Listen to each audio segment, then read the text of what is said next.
1980 से अब तक testosterone levels have drastically reduced. Doctor साहब, अभी कश्मीर में एक सुपरस्टिशन है कि अगर कोई कपल है, उनको बहुत टाइम से शादी के बाद बहुत टाइम से बच्चा नहीं हो रहा है, तो उन्हें सजेस्ट करते हैं कि तुम किसी पीर के पास जाओ या कहाँ से ऐसे कोई चीज़ों पे। ये किस हद तक सही है? सेकेंड मोस्ट कॉमनेस्ट कॉज हमारी सोसाइटी में स्मोकिंग है। स्मोकिंग से जो नॉर्मल स्पर्म्स हैं वो मर जाते हैं, तो फर्टिलिटी डिक्रीज होती है। हाँ। या कहते हैं कि लैपटॉप को अपने लेग्स पे मत रखो, उससे हीट की वजह से टेस्टोस्टेरोन इनफर्टिलिटी कम होती है। ये किस हद तक सही है? कुछ टाइम पहले मेरे पास एक कपल आया जो इनफर्टाइल था काफ़ी टाइम से। जब हमने सीमेन एनालिसिस किया तो उसको एजोस्पर्मिया था। एजोस्पर्मिया मतलब सीमेन में कोई स्पर्म नहीं था। तो जब हमने हिस्ट्री ली तो उसको किसी ने टेस्टोस्टेरोन इंजेक्शंस प्रिस्क्राइब किए थे। सब आपके क्लिनिक में ऐसे कौन से मसले हैं जो अभी बार बार आ रहे हैं, जो अब ज़्यादा लोग आ रहे हैं, जो कॉमन लग रही है, प्रॉब्लम हो रही है? किडनी स्टोन्स बहुत कॉमन हो चुकी है कि किडनी स्टोन्स क्यों बनती है और पेशेंट कब डॉक्टर को उसको ज़रूरी विज़िट करना चाहिए। Welcome to Doctly Fit. जैसा कि आप जानते हैं, इस पॉडकास्ट में हम ऐसी बातें करते हैं जो आपकी सेहत और रोज़मर्रा ज़िंदगी से सीधा ताल्लुक़ रखती है, ताकि आप अपनी सेहत के लिए बेहतर फ़ैसले ले सकें। मैं हूं आपका होस्ट अबरार, और आज हमारे साथ है डॉक्टर अज़हर एजाज़ खान, जो कि एक यूरोलॉजिस्ट है। यूरोलॉजिस्ट यानी किडनी प्रॉब्लम्स, यूरिन इन्फेक्शंस या प्रोस्टेट और मेंस हेल्थ के स्पेशलिस्ट है। आज हम बात करेंगे किडनी प्रॉब्लम्स पर, यूरिन इन्फेक्शंस, प्रोस्टेट कैंसर के बारे में, और उन मसलों पे जो लोग अक्सर शर्म और लापरवाही की वजह से नज़रअंदाज करते हैं। तो सबसे पहले शुक्रिया डॉक्टर साहब, आपने हमें अपना कीमती वक्त दिया। डॉक्टर साहब, हम सबसे पहले हम आपके बारे में थोड़ा सा कुछ जानना चाहेंगे कि आप कब से यूरोलॉजिस्ट रहे हैं। मैंने अपनी MBBS GMC श्रीनगर से स्टार्ट किया था 2005 में। उसके बाद हमने MS सर्जरी कर लिया स्किम सोरा से। उसके बाद मैंने DNB यूरोलॉजी किया अपोलो दिल्ली से। 2018 से मैं यूरोलॉजी प्रैक्टिस कर रहा हूँ। 2018 से जी। ओके डॉक्टर साहब, सबसे पहले जो आजकल बहुत कॉमन प्रॉब्लम बन चुकी है वो है किडनी स्टोन्स। किडनी स्टोन्स बहुत कॉमन हो चुकी है कि किडनी स्टोन्स क्यों बनती है और इसके पीछे की वजह क्या है, और सिम्टम्स क्या रहेंगे इसके जो किडनी स्टोन्स है, और पेशेंट कब डॉक्टर को उसको ज़रूरी विज़िट करना चाहिए जब उसको लगे कि ये सिम्टम्स आ रहे हैं। किडनी स्टोन्स एक कॉमन कंडीशन है। किडनी में स्टोन इसलिए बनती है क्योंकि यूरिन में हमारे कुछ सल्यूट्स होते हैं, कुछ सब्सटेंसेस होती हैं, ठीक है। अगर वो सुपर सैचुरेट हुए, मतलब अगर वो क्रिस्टलाइज हुए, या मतलब आपके यूरिन की वॉल्यूम कम है या उनकी क्वांटिटी ज़्यादा है, उसकी वजह से वो क्रिस्टलाइज हो जाएंगे और उसकी वजह से वो क्रिस्टलाइज होकर स्टोन्स बन जाएंगे। मोस्ट कॉमनली हम ऑक्सलेट स्टोन्स देखते हैं। 90% ऑफ टाइम्स ऑक्सलेट स्टोन्स ही होते हैं। जी, ऑक्सलेट स्टोन्स क्या रहते हैं? Oxalate stones calcium oxalate stones होते हैं। हमारी बॉडी में एक बाई प्रोडक्ट है जिसको हम ऑक्सलेट बोलते हैं, जो मेटाबॉलिक बाई प्रोडक्ट है, या खाने के साथ भी हम खाते हैं। तो वो कैल्शियम के साथ मिक्स होके कैल्शियम ऑक्सलेट बनता है, और वो सैचुरेट होके जब सुपर सैचुरेटेड सोल्यूशन पेशाब में बनता है तो वो स्टोन्स बना देता है। तो जो भी डाइट रिच होगी ऑक्सलेट फूड्स में, या लो होगी साइट्रेट फूड्स में, या यूरिक एसिड आपकी बॉडी में ज़्यादा है, या सबसे इम्पोर्टेंट वाटर कंटेंट आपकी यूरिन में कम है, तो उसकी वजह से स्टोन्स बन जाएंगी। तो जो किडनी स्टोन्स है, इससे कैसे बचा जाए ताकि किडनी स्टोन्स ना हो? किडनी स्टोन्स बचाने के लिए पहली सबसे इम्पोर्टेंट है, जो एविडेंस बेस्ड है, कि वो हाइड्रेशन है। डॉक्टर साहब, इसके सिम्टम्स क्या रहेंगे जो किडनी स्टोन्स के? देखो, किडनी स्टोन्स डिपेंड करेगा साइज़, लोकेशन पे, ठीक है। अगर स्टोन किडनी में है और लेस देन 1 सेंटीमीटर है तो वो यूजुअली एसिम्टोमेटिक होती है, मतलब हमें पता नहीं चलता स्टोन है। तो इमेजिंग, रूटीन इमेजिंग में पता चलती है, जैसे हम अल्ट्रासाउंड करते हैं या CT करते हैं, उस पर पता चलती है स्टोन है।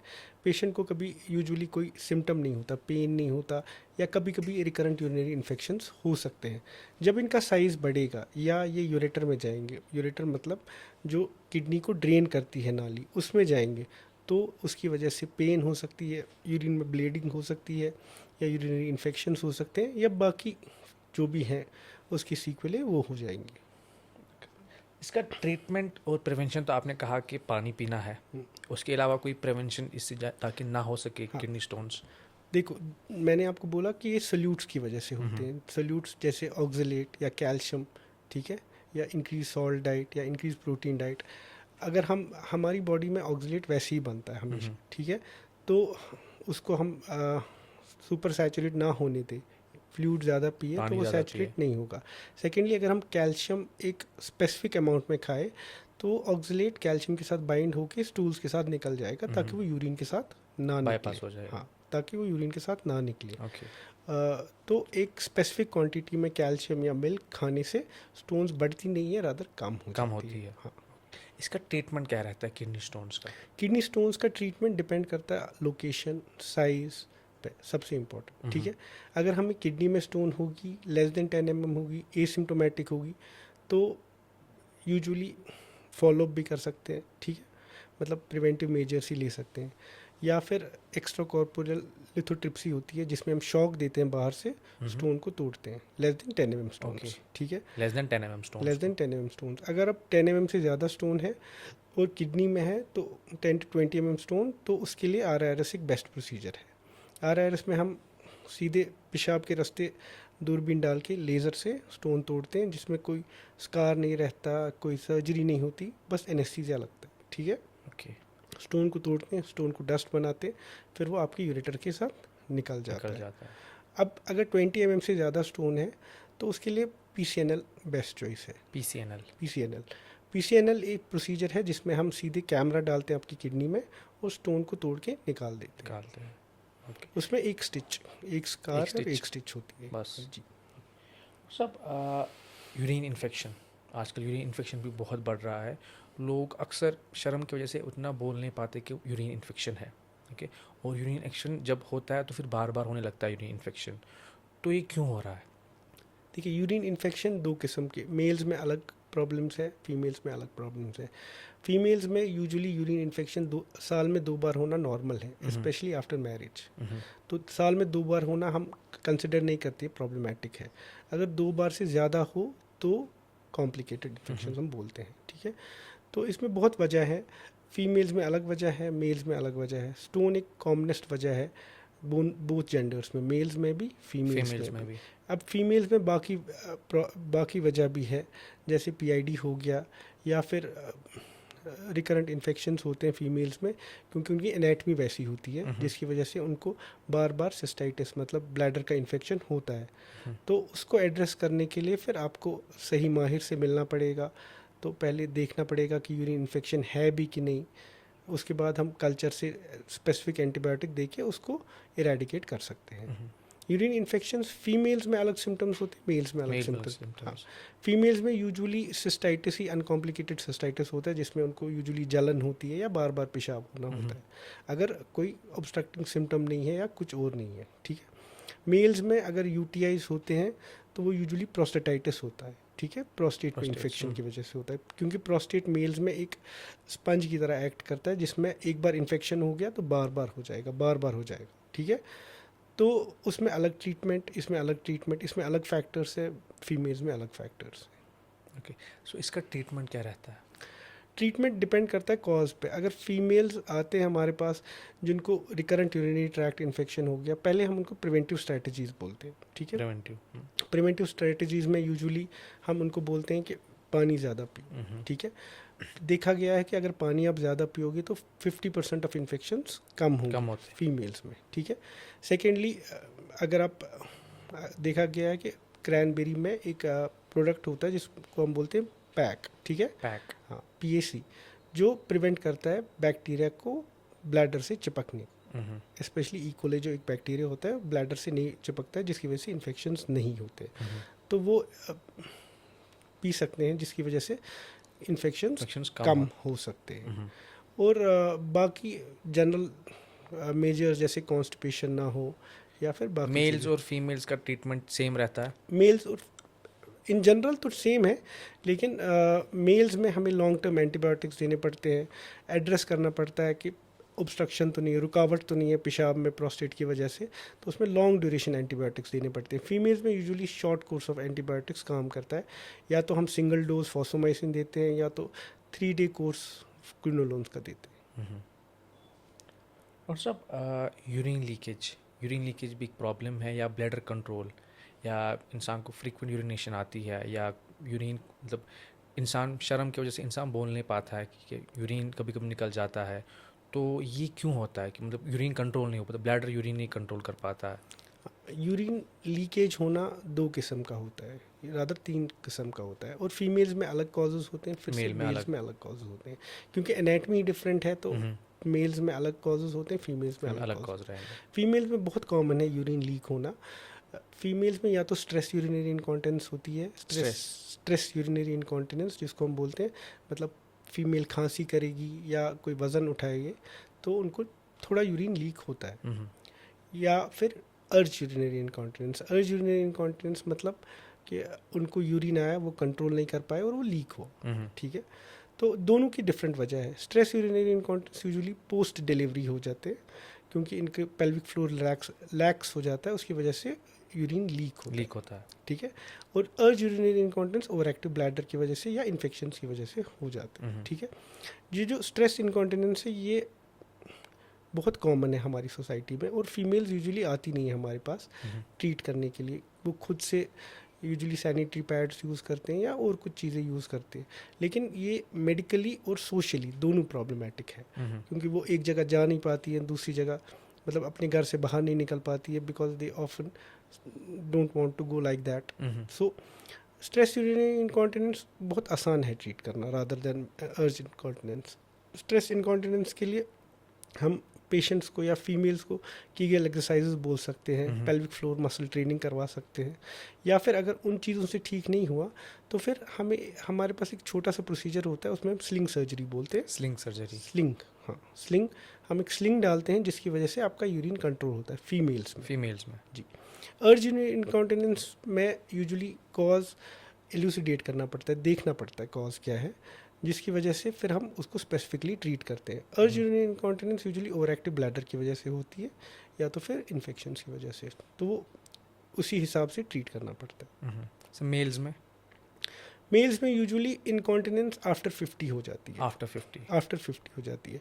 मेल्स में भी या तो अर्ज इनकॉन्टिनेंस होगी या तो स्ट्रेस इनकॉन्टिनेंस होगी। अर्ज इनकॉन्टिनेंस यूजुअली प्रोस्टेट की वजह से होती है मेल्स में। जब प्रोस्टेट बढ़ता है तो ब्लैडर ओवर एक्टिव हो जाता है, उसकी वजह से उनको अर्जेंसी, मतलब वो कंट्रोल तिमचन है पेशाब कंट्रोल करती है, या तो वो उनको बार बार पेशाब जाना पड़ता है, या तो रात को पेशाब के लिए उठना पड़ता है, या तो अगर वो नमाज के लिए वज़ू बनाएंगे, वज़ू नहीं, ज़्यादा टाइम नहीं रहता है। ज़्यादा टाइम नहीं रहता है, या फिर लीक हो जाता है, पेशाब हो जाता करने है। से पहले लीक हो जाता है, तो वो usually over active bladder secondary to prostate होता है। प्रोस्टेट बढ़ जाता है, उसकी वजह से ब्लैडर ओवर एक्टिव होता है, तो उस पर हमें पहले प्रोस्टेट को ही ट्रीट करना पड़ता है, फिर उसी वजह से उसी के आगे आगे फिर ब्लैडर भी ट्रीट हो जाता है।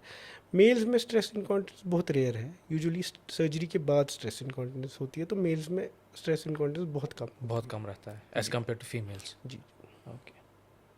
बट सर BPH यानी बेनिन प्रोस्टेट हाइपरप्लेशिया, बहुत सारे लोग जो 50 की उम्र के बाद रहते हैं उनको फ्रीक्वेंट यूरिनेशन होती है कि बार बार यूरिन आना, या उनको मतलब कभी कभी यूरिन लीक भी होता है।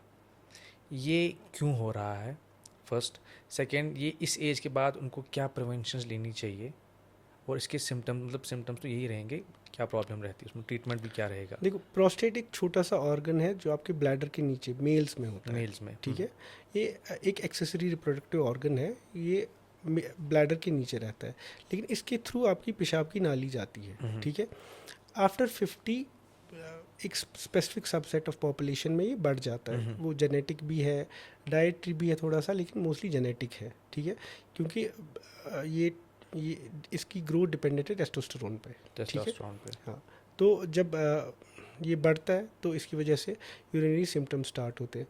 पहले यूजुअली आपका फ्लो कम होगा, उसके बाद आपको ओवर एक्टिव ब्लैडर के सिम्टम स्टार्ट होंगे, जैसे बार बार यूरिनेशन होना, या आपको स्ट्रेन करना पड़ेगा, जोर देना पड़ेगा, फ्लो कमज़ोर हो जाता है, फ्लो कम होगा, स्ट्रेन करना पड़ेगा आपको, या फिर बार बार यूरिन होगा, ब्लैडर एम्प्टी नहीं होगा, रात को उठना पड़ेगा, फिर बाद में अर्ज इनकॉन्टिनेंस होगी। तो मेजॉरिटी ऑफ टाइम्स ये जेनेटिक ही है, ठीक है। जेनेटिक? हाँ, जेनेटिक मतलब क्योंकि आपके पापा को भी प्रोस्टेट था, आपको भी होगा, ठीक है। बिकॉज हमारे इस प्रोस्टेट में स्पेसिफिक रिसेप्टर्स होते हैं जो टेस्टोस्टेरोन को जो टेस्टोस्टेरोन से स्टिमुलेट होते हैं, ठीक है, तो ये बढ़ जाता है तो फिर ये सिम्टम्स कर देता है, ठीक है। तो 90% of times it can be treated with medicine medicine only. हाँ, तो मेडिसिन हमारे पास दो किस्म के होते हैं, ठीक है। एक प्राइमरी मेडिसिन है जिससे आपका फ्लो इंक्रीज होगा, सिम्टम्स ठीक होंगे। सेकेंडली दूसरी मेडिसिन है जिससे आपके प्रोस्टेट का साइज़ कम होगा, ठीक है।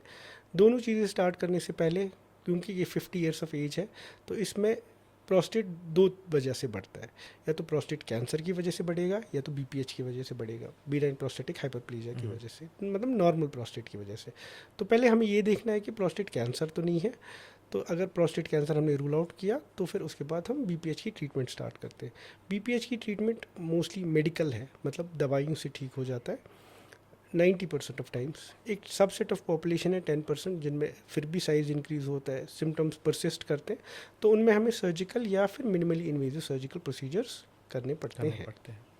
बट सब अगर यंग लोग हैं, फॉर एग्जांपल जो 30s में है या 20, 25, 35 में है, वो कैसे मतलब प्रिवेंट करें ताकि 50 के बाद ये जो बीपीएच है ये प्रॉब्लम ना हो? कुछ मैं ऐसा डाइट, वर्कआउट? मैंने आपको बोला ये जेनेटिक है, जेनेटिक है। हाँ। अब है स्टडीज़ की जो आप रेड मीट खाओगे थोड़ा कम होगा, लेकिन मेजॉरिटी जेनेटिक ही है, क्योंकि टेस्टोस्टेरोन स्टिमुलेट करता है प्रोस्टेट को ग्रो करने के लिए, तो उसी वजह से होता है। ओके। और सब बात करेंगे प्रोस्टेट कैंसर पे। जैसे ही प्रोस्टेट कैंसर का टॉपिक उठता है तो लोग डरने लगते हैं, लोग खुल के बात नहीं करते प्रोस्टेट कैंसर के बारे में। डॉक्टर, जो प्रोस्टेट कैंसर है ये असल में होता क्या है? और जो मेल्स है, अक्सर प्रोस्टेट कैंसर मोस्टली तो मेल्स को ही होता है प्रोस्टेट कैंसर, ये क्यों होता है? इसके पीछे की वजह क्या है? देखो, प्रोस्टेट कैंसर कॉमनेस्ट कैंसर है मेल्स में, ठीक है। प्रोस्टेट सिर्फ मेल्स में होता है, तो कॉमनेस्ट कैंसर जो भी है मेल्स में वो प्रोस्टेट कैंसर है। प्रोस्टेट कैंसर भी जेनेटिक ही है, जेनेटिक ही ठीक है। तो देखो 50 के बाद प्रोस्टेट बढ़ेगा ही बढ़ेगा, ठीक है, एटलीस्ट 50% ऑफ पॉपुलेशन में बढ़ेगा, लेकिन या तो ये बीपीएच की वजह से बढ़ेगा या तो प्रोस्टेट कैंसर की वजह से बढ़ेगा। अब आपको कैसे पता चलेगा कि प्रोस्टेट कैंसर की वजह से है या प्रोस्टेट बीपीएच की वजह से है? क्योंकि सिम्टम्स दोनों में सेम होते हैं, ठीक है। तो एक सिंपल टेस्ट, ब्लड टेस्ट आता है जिसको हम पीएसए बोलते हैं, ठीक है। पीएसए, प्रोस्टेट स्पेसिफिक एंटीजन, ठीक है। इसकी वजह से हमें ये पता चल सकता है ये मैलिग्नेंट है या नॉन मैलिग्नेंट है, कैंसरस है या नॉन कैंसरस। कैंसरस है, नॉन कैंसरस है। एक सिंपल टेस्ट है जो एडवाइस किया जाता है मैन आफ्टर 50 ईयर्स। जैसे प्रोस्टेट ग्रो करने लगता है तो आप कहते हैं जो ये टेस्ट करना पड़ता है, PSA चेक करने के लिए ये कैंसरस है या नॉन कैंसरस है, उसको पीएसए बोलते हैं। और ये ईयरली करना है, ये कोई रेगुलरली नहीं करना है, बस ये ईयरली करना है और इसकी लेवल्स देखनी है और फिर माहिर यूरोलॉजिस्ट के पास जाना है वो, ताकि वो डिसाइड कर सके ये मैलिग्नेंसी है, नॉन मैलिग्नेंट कंडीशन है। प्रोस्टेट कैंसर के सिम्टम्स भी सेम है बीपीएच वाले, कि अर्जेंसी, अर्ज इनकॉन्टिनेंस, फ्रीक्वेंसी या पोर फ्लो की वजह से होगा, लेकिन फिर क्योंकि ये कैंसर है ये फैल सकता है, तो इसकी ट्रीटमेंट डिफरेंट है। मगर लकीली प्रोस्टेट कैंसर मतलब स्लोवेस्ट ग्रोइंग कैंसर्स है, उसकी वजह से इसकी ट्रीटमेंट भी थोड़ी डिफरेंट है। यूजुअली अगर कोई लो ग्रेड कैंसर होगा उसमें हम ट्रीट भी नहीं करते हैं, हाई ग्रेड ट्यूमर होगा तो उसमें हम ट्रीट करते हैं, लेकिन इसमें बहुत से वेरी ट्रीटमेंट ऑप्शंस है, जो सर्जिकली है, रेडिएशन है, कीमोथेरेपी भी और हार्मोनल थेरेपी भी है। वो डिपेंड करेगा स्टेज कौन सा है, आपकी एज क्या है, और फैला है कि नहीं फैला है, लोकलाइज्ड है, लोकली एडवांस ट्यूमर है, तो फिर उसी पे डिपेंड करेगा। इसका एक्चुअली एक बहुत वेरी ट्रीटमेंट कोर्स है, हर एक पे डिफरेंट है। मोस्टली मतलब prostate cancer is almost genetic. Malignancy ऐसा कोई मतलब डाइट या मतलब कोई स्लीप प्रॉब्लम्स या ये अफेक्ट करता है या पूरा ये जेनेटिक एज सच नहीं है? और सब मेल इनफर्टिलिटी, अभी आप जानते हैं कि इस टाइम पे जो मेल इनफर्टिलिटी है, इनफर्टिलिटी प्रॉब्लम्स फीमेल्स में भी मेल में भी ये बहुत बढ़ चुकी है। प्रॉपर डाइट नहीं है या स्ट्रेस रहता है, इन चीज़ों की वजह से मतलब प्रॉब्लम्स आ रही है। जो मेन इनफर्टिलिटी है इसमें मेन रीज़न क्या है जो अभी यूथ में यंग लोग मतलब इनफर्टिलिटी प्रॉब्लम्स आ रही है उनमें? देखो, अगर हम देखें इनफर्टिलिटी बहुत कॉमन इशू है, ठीक है। Around 10 to 20% of couples are considered to be infertile, मतलब उनको बच्चा पैदा नहीं होता है नॉर्मली, ठीक है। तो 100 में से जो इनफर्टाइल कपल है 50% ऑफ टाइम्स वुमेन में प्रॉब्लम होगी, 50% ऑफ टाइम्स मेल में प्रॉब्लम होगी, क्योंकि दोनों स्पर्म और ओवम को मिलना है तभी तो बच्चा पैदा होगा, है ना। तो या तो मेल में प्रॉब्लम होगी, मेल फैक्टर इनफर्टिलिटी होगी, या तो फीमेल फैक्टर इनफर्टिलिटी होगी। हम यूजुअली मेल फैक्टर इनफर्टिलिटी से डील करते हैं। देखा गया है कि 1980 से अब तक testosterone levels have drastically reduced in males because of our lifestyle, because of our eating habits, because we don't work out, ठीक है। तो पहली चीज़ तो ये है। सेकेंडली, इनफर्टिलिटी मेल्स में भी इंक्रीज़ हुई है फ्रॉम लास्ट 5 डेकेड्स। इनफर्टिलिटी का मतलब क्या है मेल्स में, और मतलब हाउ वुड यू डिड्यूस कि, या क्या कैसे पता चलेगी आपको इनफर्टाइल है। जब हमारे पास कोई कपल आता है, यूजुअली हम उनको after 2 years of marriage evaluate करते हैं कि उनको चाइल्ड नहीं हुआ, ठीक है। तो उसमें एक सिंपल टेस्ट है, सीमेन एनालिसिस करते हैं, सीमेन एनालिसिस करते हैं, जिसमें हमें ये पता चले कि आपका स्पर्म काउंट क्या है, स्पर्म की क्वालिटी क्या है, उसी हिसाब से फिर आपको ट्रीट कर सकते हैं हम, ठीक है। यूजुअली स्पर्म काउंट 40 मिलियन से ज़्यादा होना चाहिए, ठीक है, और मॉर्फोलॉजी उसकी ठीक होनी चाहिए। तो यूजुअली जो हमें ट्रीटेबल कॉज मिलता है वो वैरिकोसील होता है। वैरिकोसील एक एबनॉर्मल वेनस डायलिटेशन होती है आपकी स्क्रोटल वेन्स की या टेस्टिकुलर वेन्स की, जिसकी वजह से टेस्टिस में टेम्परेचर नहीं रहता है, उसकी वजह से स्पर्म्स मर जाते हैं और इनफर्टिलिटी का कॉज बन जाता है, ठीक है। सेकेंड मोस्ट कॉमनेस्ट कॉज हमारी सोसाइटी में स्मोकिंग है। स्मोकिंग से जो नॉर्मल स्पर्म्स हैं वो मर जाते हैं, तो फर्टिलिटी डिक्रीज होती है। हाँ, वो फर्टाइल नहीं रहते हैं, फर्टिलिटी कम होती है। फर्टिलिटी कम होती है। बाकी भी कॉजेज़ हैं, जैसे हार्मोनल कॉजेज़ हो गए, लेकिन मोस्ट कॉमनली यही कॉजेज़ होते हैं। यूजुअली हम मेल इनफर्टिलिटी को डिवाइड करते हैं डिपेंडिंग अपॉन आपकी सीमेन एनालिसिस कैसा है, ठीक है। मेडिकली हम इसको बोल सकते हैं एजोस्पर्मिया, मतलब आपके सीमेन में कोई स्पर्म नहीं है। फिर एजोस्पर्मिया के भी टाइप्स होते हैं। ऑब्स्ट्रक्टिव एजोस्पर्मिया मतलब रुकावट है स्पर्म को बाहर निकलने से, जो सर्जिकली ट्रीट हो सकता है, या नॉन ऑब्स्ट्रक्टिव एजोस्पर्मिया है, मतलब स्पर्म बनती ही नहीं है या डैमेज होती हैं रास्ते में, जिसमें कॉमनेस्ट कॉजेज़ है यही वैरिकोसील है, इन्फेक्शंस है, या फिर स्मोकिंग है, या फिर क्या नाम है इसका, कोई हार्मोनल चेंजेस है, जैसे आपकी बॉडी में हार्मोन्स तो बन रहे हैं लेकिन टेस्टिस उनको रेस्पॉन्ड नहीं कर रही है, जिसको हम प्राइमरी टेस्टिकुलर फेलियर बोलते हैं। तो हार्मोन्स तो बन रहे हैं जिससे स्टिमुलेट होंगे टेस्टिस, जिससे स्पर्म्स बने, लेकिन वो निकल नहीं रहे हैं या बन नहीं रहे हैं, जिसमें प्राइमरी कोई मैचुरेशन अरेस्ट हो, डिफेक्ट हो, जिसकी वजह से वो बन नहीं रहे। डॉक्टर साहब, अगर जो यंग लोग हैं उन्हें कैसे पता चले विदाउट टेस्ट, जो सीमेन एनालिसिस टेस्ट के बगैर कैसे पता चलेगा कि उनकी स्पर्म काउंट कम है या इनफर्टिलिटी लगता है उनकी बॉडी में है, कि वीकनेस है या समथिंग लाइक दैट? नहीं, कोई ऐसा टेस्ट नहीं है जिससे आपको पता चले आप इनफर्टाइल हो या फर्टाइल हो, ठीक है। जब तक वो शादी नहीं करोगे, जब आपने कंसीव नहीं किया, उसके बाद ही तो हम इवेलुएट करेंगे कि आपका सीमेन एनालिसिस कैसा है, ठीक है। डॉक्टर साहब, इसके प्रिवेंशंस क्या रहेंगे ताकि इनफर्टिलिटी ना हो? मेल्स में सबसे इम्पॉर्टेंट फैक्टर स्मोकिंग है। स्मोकिंग, हाँ, स्मोकिंग एक सबसे इम्पॉर्टेंट फैक्टर है जिसकी वजह से इनफर्टिलिटी हो सकती है। इसके अलावा कोई और प्रिवेंशन, वर्कआउट या डाइट से फर्क पड़ता है उतना? वर्कआउट से आपकी बॉडी में टेस्टोस्टेरोन थोड़ा ज़्यादा बनता है, जिसकी वजह से स्पर्म काउंट पे फ़र्क पड़ता है, पड़ सकता है। ओके। इसका ट्रीटमेंट क्या रहता है, जो मेन इनफर्टिलिटी है इसका ट्रीटमेंट क्या रहता है? मेल इनफर्टिलिटी का ट्रीटमेंट डिपेंड करेगा कॉज पे। हाँ, अगर हार्मोनल फैक्टर्स है, हार्मोनल फैक्टर्स में भी अगर इनफर्टिलिटी, सेंट्रल हाइपोगोनाडिज्म हम बोलते हैं, सेंट्रल हाइपोगोनाडिज्म मतलब आपके दिमाग में ही नहीं FSH बनता है, तो उसमें अलग ट्रीटमेंट है जो बहुत रेयर होता है, ठीक है। अगर नॉन ऑब्स्ट्रक्टिव एजोस्पर्मिया है तो फिर उसमें अलग ट्रीटमेंट है, और फिर अगर ऑब्स्ट्रक्टिव एजोस्पर्मिया कहीं रुकावट है, ठीक है, तो उसमें हम एक छोटा सा प्रोसीजर करते हैं, उसको हम ट्यूरेट बोलते हैं। TURED, transurethral resection of ejaculatory ducts. Usually जहाँ पे इजैकुलेटरी डक्ट्स खुलते हैं पेशाब की नाली में, वो हम खोल देते हैं, जिसकी वजह से आपका एजोस्पर्म ठीक हो जाता है, ठीक है। मैंने जैसे आपको बोला वैरिकोसील सबसे कॉमनेस्ट कंडीशन है मेल इनफर्टिलिटी की। वैरिकोसील को ट्रीट करने के लिए सबसे सबसे इफ़ेक्टिव ट्रीटमेंट माइक्रोसर्जिकल वेरिकोसिलेक्टमी होता है, जिसमें लोवेस्ट रिकरेंस रेट है। एक छोटी सी सर्जरी है जिसमें एक स्टिच आती है, जिसमें हम आपकी वेन्स को लाइगेट करते हैं, टेस्टिकुलर आर्टरी को बचाते हैं और जो ट्यूब स्पर्म को लेता है यूरिन पाइप तक, उसको बचाते हैं। ठीक है, तो with time after वेरिकोसिलेक्टमी, after 6 months to 1 year आपके स्पर्म पैरामीटर्स ठीक हो जाते हैं, फिर आप ताकि आप कंसीव कर सको।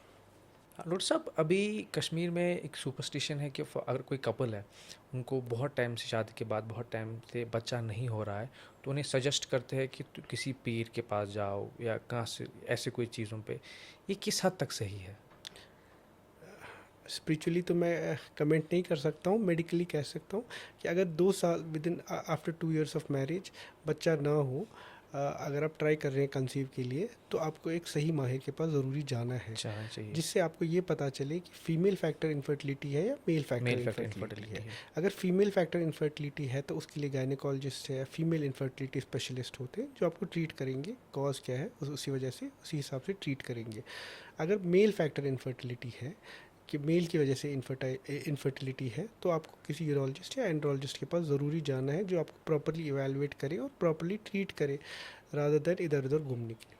डॉक्टर साहब, आपके क्लिनिक में ऐसे कौन से मसले हैं जो अभी बार बार आ रहे हैं, जो अब ज़्यादा लोग आ रहे हैं, जो कॉमन लग रही है, प्रॉब्लम हो रही है अभी के टाइम पे? कॉमनेस्ट तो हमारे पास यूजुअली किडनी स्टोन्स या प्रोस्टेट की प्रॉब्लम्स होती हैं, किडनी स्टोन, प्रोस्टेट के बाद या रिकरेंट यूरिनरी इन्फेक्शन यही रहता है मोस्टली। तो डॉक्टर साहब, अभी जितने भी ये प्रॉब्लम्स है, किडनी स्टोन्स है, अभी हमने बात किडनी स्टोन्स के बारे में की, या यूरिन इन्फेक्शन के बारे में बात की, या फ्रीक्वेंट यूरिनेशन आती है, या प्रोस्टेट प्रॉब्लम्स आती है, इनका लाइक प्रिवेंशन इन ओवरऑल, ताकि एक इंसान जो यंग इंसान है उसकी जो यूरिन प्रॉब्लम्स ना हो, यूरिन इन्फेक्शंस ना हो, या प्रोस्टेट, ये सब चीज़ें, एक क्या मतलब आप सलाह देंगे लोगों को कि ये चीज़ें की, ताकि इनकी हेल्थ, यूरिन, किडनी, प्रोस्टेट, ये सब चीज़ें हेल्दी रहे? हम usually before 50 years of age बोलते हैं पानी ठीक ठाक पानी पियो, हाइड्रेट रहो और नमक कम खाओ। नमक कम? हाँ, नमक कम खाओ और हाइड्रेटेड रहो, ताकि आपके यूरिन में सोल्यूट्स कम हो, इन्फेक्शंस कम हो, स्टोन्स कम हो। सबसे इफ़ेक्टिव तरीका है पानी पीने का ज़्यादा और नमक कम खाने का। आफ्टर 50 आपको थोड़ा रेस्ट्रिक्ट करना पड़ता है फ्लूइड इंटेक कम करना पड़ता है because of cardiac issues, because bladder cannot, क्योंकि विद टाइम ब्लैडर भी कमज़ोर हो जाता है, वो ओवर एक्टिव बन जाता है, जिसकी वजह से आपको बार बार फिर पेशाब करना पड़ेगा। आता है। डॉक्टर साहब, कोई इंटरेस्टिंग केस जो आपकी क्लिनिक में रहा हो? कुछ टाइम पहले मेरे पास एक कपल आया जो इनफर्टाइल था काफ़ी टाइम से। तो जब हमने उसको देखा, तो जब हमने सीमेन एनालिसिस किया तो उसको एजोस्पर्मिया था। एजोस्पर्मिया मतलब सीमेन में कोई स्पर्म नहीं था। तो जब हमने हिस्ट्री ली तो उसको किसी ने टेस्टोस्टेरोन इंजेक्शंस प्रिस्क्राइब किए थे, तो उसकी वजह से उसको एजोस्पर्मिया हो गया था। तो टेस्टोस्टेरोन इंजेक्शंस यंग मेल्स में नहीं दे सकते, क्योंकि उसकी वजह से इनफर्टिलिटी हो जाती है। डॉक्टर साहब, जैसे कि आपने कहा स्मोकिंग असर करता है इनफर्टिलिटी पे, ऐसे ही ओबिसिटी, या कहते हैं कि लैपटॉप को अपने लेग्स पे मत रखो, इससे हीट की वजह से टेस्टोस्टेरोन, इनफर्टिलिटी कम होती है, ये किस हद तक सही है? स्मोकिंग में फ्री रेडिकल्स होते हैं, जिसकी वजह से आपकी स्पर्म क्वालिटी ख़राब होती है, जिसकी वजह से स्पर्म्स मर जाते हैं और स्पर्म क्वालिटी ख़राब हो जाती है। ये तो प्रूवन फैक्ट है। लैपटॉप की वजह से, क्योंकि स्पर्म्स बनने के लिए एक 2 डिग्री लोअर टेम्परेचर होना चाहिए बॉडी से, तभी वो उनकी लोकेशन वहाँ होती है, ताकि उनका टेम्परेचर लो रहे। लेकिन जब आप लैपटॉप यूज़ करोगे बहुत प्रोलॉन्ग यूज़, उसकी वजह से टेम्परेचर ज़्यादा हो जाएंगे, जिसकी वजह से सीमेन क्वालिटी इफेक्ट होती है। सर, ओबिसिटी या बॉडी वेट ज़्यादा होता है? ओबिसिटी की वजह से टेस्टोस्टेरोन लेवल्स आपकी बॉडी में कम हो जाती है और आपका फीमेल हार्मोन्स एस्ट्रोजन ज़्यादा बढ़ जाता है, जिसकी वजह से स्पर्म क्वालिटी इफेक्ट होती है। डॉक्टर साहब, ऐसा भी कहा जा रहा है कि अगर फॉर एग्जांपल अगर आपका मतलब प्रोस्टेट कैंसर है या प्रोस्टेट प्रॉब्लम्स है, तो आप फैट मीट ना खाए, या मैंने सुना तो है टमाटोज या अनियन मत खाओ, ये किस हद तक सही है? टमाटोज में ऑक्सलेट्स भी होते हैं, लेकिन उसमें साइट्रेट भी होता है। ऑक्सलेट की वजह से स्टोन्स बन सकती हैं, लेकिन उसमें काफ़ी हद तक साइट्रेट भी होता है, जिसकी वजह से आपकी यूरिनरी स्टोन्स या इन्फेक्शंस प्रिवेंट होती है। तो टमाटोज इतने ख़राब नहीं है, आप आराम से खा सकते हो। Sir fatty meat? Fatty meat controversial है एक्चुअली। फैट्स और प्रोटीन्स की वजह से प्रोस्टेट बढ़ सकता है, लेकिन कोई ऐसी स्पेसिफिक स्टडी है नहीं या एग्जैक्ट कि इतना खाने से इतना बढ़ेगा। तो आप मॉडरेशन में खा सकते हो विदाउट एनी इशू। डॉक्टर साहब, आखिर में जो किडनी की हेल्थ को अच्छा रखने के लिए प्रोस्टेट, ताकि यूरिन इन्फेक्शन ना हो, मेन इनफर्टिलिटी ना हो, एक छोटा सा कंक्लूजन जिसकी आप हमारे ऑडियंस को बोलेंगे कि क्या करना चाहिए ताकि उनकी जो यूरोलॉजी है, किडनी है, फॉर एग्जाम्पल यूरिन इन्फेक्शंस ना हो, ये इनसे बचे?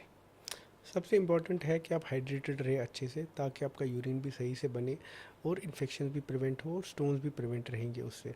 और अगर आपको कोई भी सिम्टम लगता है जैसे इन्फेक्शन या पेन या स्टोन या ब्लड इन यूरिन, तो आप सही माहिर से मिले और उनसे सही ट्रीटमेंट लें। डॉक्टर साहब, अभी अक्सर ऐसे लोगों में तब कभी कभी जब वो यूरिन करते हैं तब वहाँ से ब्लड निकलता है, ये क्यों होता है? देखो, यूरिन में ब्लड आने की बहुत वजह है, ठीक है, और वो डिपेंड करेगा आपकी एज क्या है और आपका जेंडर क्या है, ठीक है। अगर हम देखें less than 40 years of age, अगर यूरिन में ब्लड होगा तो वो यूजुअली इन्फेक्शन या स्टोन्स की वजह से होगा, और वो ग्रॉस ब्लड नहीं होगा। ग्रॉस ब्लड मतलब सिर्फ ब्लड ही नहीं होगा यूरिन में, ठीक है। लेकिन अगर आपकी एज 40 से ज़्यादा है और आप स्मोकर हैं या कोई फैमिली हिस्ट्री है, तो ये एक यूजुअली ब्लैडर कैंसर्स की वजह से हो सकता है या रीनल ट्यूमर्स की वजह से हो सकता है, अपार्ट फ्रॉम जो कॉमन है इन्फेक्शन या स्टोन्स। लेकिन आफ्टर 40 या स्मोकिंग हिस्ट्री है या फैमिली हिस्ट्री है तो ब्लैडर कैंसर की वजह से हो सकता है, जिसकी वजह से आपको यूरिन में फ्रेश ब्लड आएगा। यूरिन में ब्लड आना कभी नॉर्मल नहीं है, ठीक है। अगर आपको यूरिन में ब्लड आया तो कोई वजह है, ठीक है। और अगर फ्रेश ब्लड आया तो यूजुअली ब्लैडर ट्यूमर या किडनी कैंसर की वजह से हो सकता है। ब्लैडर ट्यूमर हमारी सोसाइटी में बहुत कॉमन है, स्पेशली मेल्स में। या अगर हम टीवी भी देखेंगे तो हमें सारे ये बोलेंगे स्मोकिंग से लंग कैंसर होता है, लेकिन ब्लैडर कैंसर में सबसे इम्पोर्टेंट फैक्टर भी स्मोकिंग ही है। हाँ, मतलब ब्लैडर कैंसर, मतलब स्मोकिंग ब्लैडर कैंसर का भी रीज़न हो सकता है? रीज़न है। हाँ, रीज़न है।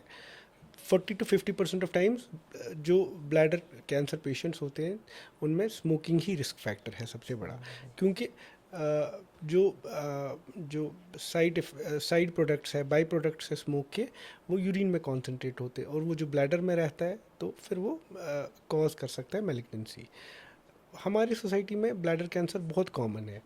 ब्लैडर कैंसर यूजुअली प्रेजेंट करता है ब्लड इन यूरिन से ही, ठीक है। आपके ब्लैडर में ट्यूमर हो गया तो वो ब्लैडर कैंसर ब्लीड करेगा, उसकी वजह से पेशाब में ब्लड आएगा, ठीक है। तो वो हम फिर आगे कैसे इवेलुएट करेंगे? ब्लैडर कैंसर्स यूजुअली हमें पहले इमेजिंग या देखना पड़ता है, अल्ट्रासाउंड सीटी स्कैन करके कि ब्लैडर ट्यूमर लोकलाइज्ड है, ब्लैडर में ही है या फिर बाहर गया है ब्लैडर से। यूजुअली ये लोकलाइज्ड होता है क्योंकि ब्लैडर कैंसर्स यूजुअली प्रेजेंट करते हैं हिमेचूरिया। हिमेचूरिया मतलब आपके पेशाब के साथ ब्लड आएगा, ठीक है। और जो ये कैंसर्स होते हैं, ऑल्दो एक सबसेट है जो बहुत फेवरेबल होता है जिसको हम लो ग्रेड कैंसर्स बोलते हैं, लेकिन एक 10% लोगों में हाई ग्रेड मैलिग्नेंसी होती है जिसकी बहुत ज़्यादा मोर्टेलिटी है। मोर्टेलिटी मतलब को कि मोर्टेलिटी मतलब 10 ईयर्स में अगर देखेंगे तो 50-60% लोग इसे मर सकते हैं अगर अनट्रीटेड हो, ठीक है। तो bladder cancer has to be properly evaluated and treated. Urine में ब्लड आए तो it has to be addressed as soon as possible. As soon as possible. It is a prevention warning क्या साइन। रहती है जो यूरिन के साथ blood आना, इसकी प्रिवेंशन देखो, ताकि यूरिन, ऐसा ना हो? हाँ, मैंने जैसे आपको बोला यूरिन के साथ ब्लड आने की बहुत वजूहत हैं, बहुत फैक्टर्स हैं। अगर हम बच्चों में देखेंगे तो यूजुअली इन्फेक्शन या ग्लोमेरुलोनेफ्राइटिस, किडनी में इन्फेक्शन होगा उसकी वजह से उसकी वजह से होता है। हाँ, बच्चे अगर देखें less than 10 years of age, 15 years of age, वो उतना सीरियस नहीं रहता है? नहीं, वो भी बहुत सीरियस रहता है, लेकिन वो यूजुअली नेफ्रोलॉजिस्ट मैनेज करते अच्छा। हैं, ठीक है। After 15 years of age most common cause stones या इन्फेक्शंस होता है। स्टोन्स की वजह से वो कोई इंजरी करेगा ब्लैडर में, यूरेटर में, किडनी में, उसकी वजह से ब्लीडिंग हो सकती है। वो एक नॉर्मल फिनोमिनन है, स्टोन की वजह से ब्लीडिंग होती है। लेकिन आफ्टर 40 सबसे कॉमनेस्ट कॉज और सबसे इम्पॉर्टेंट कॉज जो है वो ब्लैडर कैंसर ही है, और वो bladder cancer has to be properly evaluated and treated, otherwise it can spread and cause serious side effects. मतलब जैसे ही किसी को यूरिन के साथ ब्लड आता है तो it's a serious concern, yes, तो इट इज़ डॉक्टर को एट एनी हाउ विजिट हाँ, करना है। अगर आपके यूरिन में ब्लड आए तो it is always a warning sign. Warning sign. Yes, okay. you have to visit urologist or a surgeon as soon as possible. Doctor साहब इसका ट्रीटमेंट क्या रहता है? ब्लैडर ट्यूमर की ट्रीटमेंट बहुत वेरीड है. ठीक है, अगर bladder tumour low grade tumour हुआ तो हम एंडोस्कोपिकली उसको ट्रीट करते कर हैं. सकते हैं। हाँ, एंडोस्कोपिकली ट्रीट करना मतलब कोई स्कार नहीं रहेगा, आपके पेशाब के रास्ते ही हम ट्यूमर को निकाल देते हैं. लेकिन अगर ये फैल गया है, मसल इन्वेजिव ट्यूमर हो गया है, तो उस कंडीशन में आपका पूरा ब्लैडर हमें निकालना पड़ता है और न्यू ब्लैडर बनाना पड़ता है, नया ब्लैडर बनाना पड़ता है उसके लिए. ओके। और उसमें फिर कीमोथेरेपी भी देनी पड़ती है, या मे बी रेडिएशन भी आगे, या फिर नई इम्यूनोथेरेपी जिसको हम बोलते हैं वो भी दे सकते हैं. डॉक्टर साहब अभी के टाइम पे हर कोई चीज़ ऑनलाइन हो चुकी है। किसी को कैब बुक करनी है वो ऊपर से बुक करेगा, किसी को शॉपिंग करनी है ऑनलाइन अमेज़ॉन से बुक करेगा, या किसी को कैब बुक करनी है या खाना ऑर्डर करना है, सब ऑनलाइन हो चुका है। अभी के टाइम पे जो एक चीज़ ऑफलाइन रह चुकी है वो है अपॉइंटमेंट बुकिंग। अगर पेशेंट्स को डॉक्टर के पास जाना है तो उन्हें पहले नंबर लेना पड़ेगा, फ़ोन लेके वहाँ विज़िट करना है, वहाँ वेट करना है। इसकी वजह से पेशेंट्स को भी प्रॉब्लम होती है, उनके मतलब तकलीफ़ होती है कि लाइन में वेट करना, डॉक्टर से नंबर नहीं मिलता है, कभी कभी डॉक्टर लेट होता है तो उनको वेट करना पड़ता है। और सेकेंडली डॉक्टर्स को भी प्रॉब्लम होती है, जो नए जनरेशन के डॉक्टर्स हैं उनको बाहर रीच नहीं मिल रही है। अभी हर कोई डॉक्टर मतलब कंटेंट क्रिएटर नहीं बन सकता है, वो कंटेंट नहीं बनाएगा इंस्टाग्राम पे, तो उसका काम है डॉक्टर, उसको वो अपना काम करना है, वो कंटेंट बनाने नहीं बैठेगा। तो उसको मतलब रीच देने के लिए हमने प्लेटफॉर्म बनाया है डॉक्ली फिट, जहाँ जो अभी नए जनरेशन के जो डॉक्टर्स हैं उनको रीच मिले विदाउट एनी कॉस्ट, और जो पेशेंट है उसको कोई प्रॉब्लम ना हो, वो अच्छे से बुक कर सके अपॉइंटमेंट। अगर कभी कभार डॉक्टर लेट होता है तो पेशेंट को मैसेज जाएगी, हाँ डॉक्टर 1 घंटे बाद लेट आ सकता है। पेशेंट का भी फ़ायदा है और डॉक्टर का भी फ़ायदा है। यूजुअली टायर 1 सिटीज़ में, मतलब मेट्रो सिटीज़ में है ये कॉन्सेप्ट, लेकिन हमारी सिटी टियर 2 में टियर 3 सिटीज़ में नहीं है टीयर 2 अभी। टीयर 3 सिटीज़ में नहीं है अभी. तो ये आप कर सकते हो ट्राई, तो जिससे पेशेंट्स को भी फ़ायदा आएगा, डॉक्टर्स को भी फ़ायदा आएगा. जी। स्पेशली पेशेंट्स को अपना एक स्लॉट मिलेगा, फॉर एग्जांपल 1 बजे से 1:15 तक, हाँ, 1:15 से 2 बजे तक, 2 बजे। एटलीस्ट उनको लॉन्ग ड्यूरेशन वेट नहीं कभी करना कभी पड़ेगा. कोई दूर से आता है, अनंतनाग से आता है कोई, या कुलगाम से, वहाँ श्रीनगर आते हैं, तो उनको बहुत प्रॉब्लम होती हाँ, है। उनको उनके लिए आप स्पेसिफिक स्लॉट रख सकते हो ताकि वो 15 मिनट का स्लॉट वो ले सके, तो वो 15 मिनट उस टाइम वहाँ रहे और उसके बाद वापस घर जाए. एटलीस्ट वो उस आउटसाइड इंडिया या टायर 1 सिटीज़ में तो ये सिस्टम है, लेकिन अभी यहाँ है नहीं. टियर 1 सिटीज़ में भी नहीं है अभी। दिल्ली मैं में मेट्रो सिटीज़ में लगभग है. अभी सिर्फ मैक्स हॉस्पिटल ऑपरेट कर रहा है, हम्म. या अपोलो, ये दो कर रहे हैं। मैं खुद मुंबई से, पुणे से, वहाँ से एनालाइज करके आया हूँ, वहाँ भी नहीं है अभी उतना। हाँ, अभी प्रैक्टो है कर नहीं. रहा है बट प्रैक्टो उतना रीच नहीं, प्रैक्टो पिछले 2012 से स्टार्ट हाँ, हुआ, बहुत टाइम से है, बट वो स्टिल रीच नहीं है नहीं है उनका. उसको हाँ. रीच। अगर कहीं कोई ऐसी ऐप हो या कोई ऐसा प्लेटफॉर्म हो जिसकी ग्रास रूट लेवल पे हो, क्योंकि आपको डॉक्टर से भी लेना है, क्योंकि आपको डॉक्टर्स को भी ऑन बोर्ड लेना ऑनबोर्डिंग है, करना है। फिर एक स्पेसिफिक सबसेट में या एक स्पेसिफिक पॉपुलेशन का एक टारगेट नंबर, करना। हाँ टारगेट, जब तक वो हिट ना हो तब तक आपकी ऐप ही नहीं चलेगी, चाहे सही। डॉक्टर्स हो या ना हो. करेक्ट। तो फिर वो भी लेना है, उसके बाद ही यू कैन स्टार्ट वर्किंग जी सर। प्रॉपर्ली, है ना. ओके, डॉक्टर साहब का बहुत शुक्रिया, उन्होंने हमें अपना कीमती वक्त दिया और बहुत ज़रूरी मालूमात हमसे शेयर की। आज के बाद अगर आपको कोई भी प्रॉब्लम होती है, किडनी प्रॉब्लम्स हो, यूरिन इन्फेक्शन हो, विदाउट वेट किए डॉक्टर से कंसल्ट करें। और हाँ, गूगल सर्च या चैट जीपीटी हर प्रॉब्लम का सॉल्यूशन नहीं है। हमेशा कुछ भी प्रॉब्लम हो प्लीज़ डॉक्टर से कंसल्ट करें। उम्मीद है कि आपको ये पॉडकास्ट पसंद आया और आप शेयर करेंगे ताकि किसी और के काम आ जाए। मिलते हैं नेक्स्ट एपिसोड में नए डॉक्टर के साथ, नए हेल्थ टॉपिक के साथ। Thank you.